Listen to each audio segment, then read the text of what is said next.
this is V. Welcome back to my channel. That's my Hoya collection in the past. I didn't have that many, or a few months ago. And after a few months, this is how my Hoya collection looks like now. I transfer those into these nice white pots, 4.5 inches and 6-inch pots. And they seem to be surviving. And only have to water when the potting media is dry, so it's pretty convenient of caring for Hoyas. The setting that I use for my camera is the vivid setting, so it looks like summery, as you can see, but it's not summer anymore. We're now in full season, and those bricks, those are my weekend projects.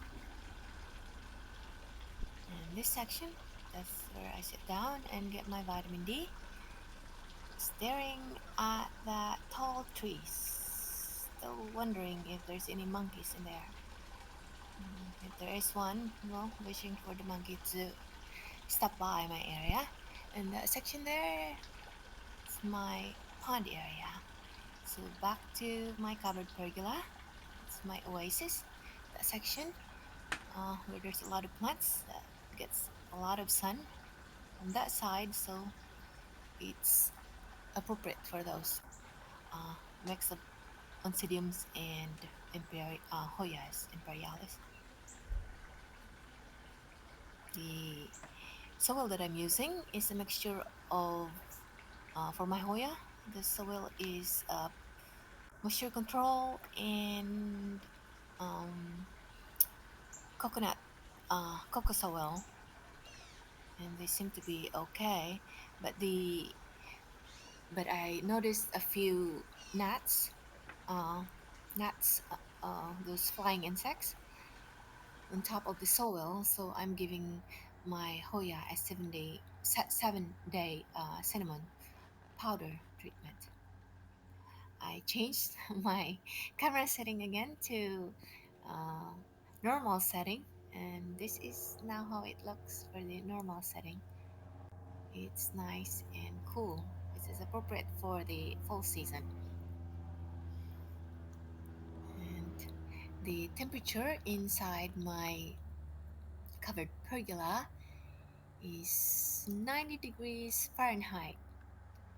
Uh, the day before, um, the temperature was around in the 50s during nighttime and only to the higher 70s during the daytime. So going up to 90 degrees Fahrenheit is very welcome for these hot loving plants. And as you can see, uh, I also installed my thick curtain. We usually have cold air coming from that section, so having a thick curtain to that side will help prevent the cold air from getting blown directly onto my Vanda collection, other orchids, and um, the Hoya collection. Hoyas are very sensitive to mm, cold breezes, and that's a very warm area there, even though it's cold um, season. And the orange Vanda, that's called Vanda Harvest Moon. There's more to that, but I just nicknamed it Vanda Harvest Moon. It's a very nice orange, different or different shades of orange, as you can see. Happy and so lucky to find that Vanda. And another Vanda that's blooming also is Vanda. That's Vanda tavisoxa. She looks similar to Vanda Sanderiana, if you're familiar with Vanda Sanderiana. But I think Vanda Sanderiana is, the flower is bigger than Vanda tavisoxa. They're not fragrant. But The diameter of the flower for Tavisoxa is about 4 inches, and the diameter um, for Harvest Moon is about almost 5 inches.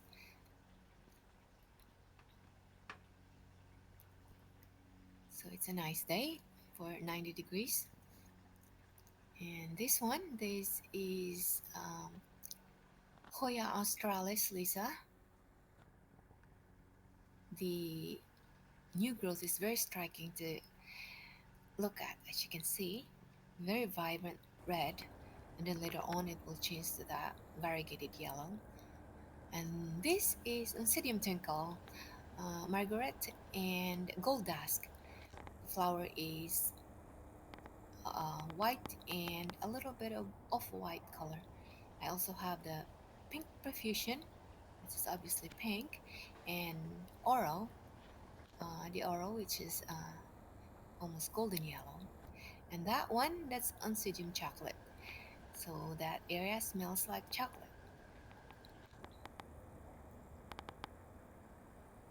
The roof area of my short pergola got ruined by Hurricane Ian. And as you can see, the post, it's like a leaning tower of Pisa. So I gotta fix those. Uh, so I gotta get back to my drawing board. And that section is my Phalaenopsis section. The Phalaenopsis likes the full weather. Those are the cold uh, loving Phalaenopsis, cold weather loving Phalaenopsis. The flower stays longer during the cold season. I'm still experimenting, so I place those Phalaenopsis in that area. I used to have those. The other area were exposed to um, the other elements and no covering, but they seem to thrive in that section. So hopefully they'll continue liking that spot. And these are Imperialis here, the pink, white, and red. And I'm experimenting on propagating my Hoya.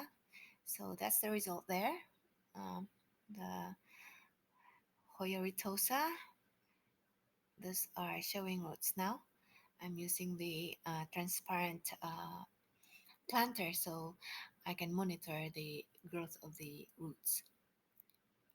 And I'm trying to alphabetize my Hoya. This is Hoya engleriana, one of the rare Hoya, and unfortunately, the cardinal birds seem to like that. Such an expensive taste for cardinal. Hopefully, they'll survive. So, alphabetizing is my next task for this Hoya for my Hoya collection, so I can easily locate those that I wanted to see. As you can see, the roots from my Vanda collection. They're getting longer and longer, and maneuvering underneath is sort of tricky. And this one is Brassavola. She's very fragrant. I place my Brassavola collection in that side, hybrids and species, so the birds doesn't eat them. And that's a hybrid, a Brassavola hybrid, and very interesting flower there. I still have few more spikes, real almost ready to open, as you can see. There's still more on the other side. I'm not videotaping it right now. Uh, the other side, my Hoya that I propagated, they're nice and comfy in that area. It's nice and warm, so they're growing nicely. Mm. Once those are fully rooted, then I can sell those in Etsy. And this is a dendrobium. Very interesting leaf, and two leaves are sunburnt. I placed those there because I wanted to keep an eye on them. Is Hoya brevialta. I'm trying to compare Hoya brevialta to Hoya mathilde. See the leaves? It's quite similar to Hoya matilde. See, oh, the white stuff in the leaves, those are diatomaceous. It's um, to prevent any insects and slugs from devouring my plants. See that they have the same leaves. I think Matilde has darker shade of leaves compared to Brevialte. This is one of the rare one, Kanyakumariana. Um, Kanyakumariana. And the next is Hoya Huskilliana yellow. Did a lot of uh, propagation for that one and grow pretty fast. The next one is the variegated version. As you can see, that's one of the rare one right now and quite pricey. And there's also comes with pink. Oh, that's very quickly. So I'm short of the flooring, so I gotta order some more. This is Hoya numulariaris. As you can see, she's blooming. Mhm. Very young plants, but it's already blooming. So if you're a Hoya collector, that's one of to collect. That's one of the rare one also, Wolbergia. I think I've collected a lot of the rare Hoyas. We'll come back to that. That's a Cattleya, one of those interesting color flower Cattleya. And this area is my Cattleya section, as you can see. I and that one, that's Ringo Stylus collection, and more of Ringo Stylus. I gotta relocate them somewhere because their potting media doesn't dry as fast as I wanted them to be. Every time I water my Vanda, they get watered on and they don't dry as fast. Mm, I'm concerned about root rot now for them. And this next one, uh, Renko, it's Vanda, Wand something. I'll put a note in there, but it's very interesting color. It's a petite flower, very interesting lavender. And that's Koshero Ikai. She's blooming again. Very pretty. I'm not complaining with her. And the next one, this is a Cattleya. Very pretty lavender color flower.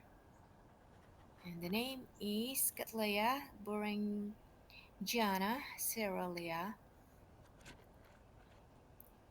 And she's almost done flowering, but I thought that I wanted to show her to you. Very pretty. I'm not so sure if it's pregnant, fragrant, not pregnant. So these are more of my Cattleya collection. I applied diatomaceous because I saw a couple of slugs in there in the past, and now after a few months, there's no more slugs. So I also eradicated my slugs issue, and no more rats, no more slugs. And that's my wicked update. Thank you guys for watching. Oh, one last thing. I want to show you one of my visitor. She or he only visits during cold season, and that's her. That's a catbird. Very chatty this time around because just she or he just arrived, and so very interesting. Only visits during cold weather. Well, thanks again for watching, guys, and have a great day. Bye. Until next time.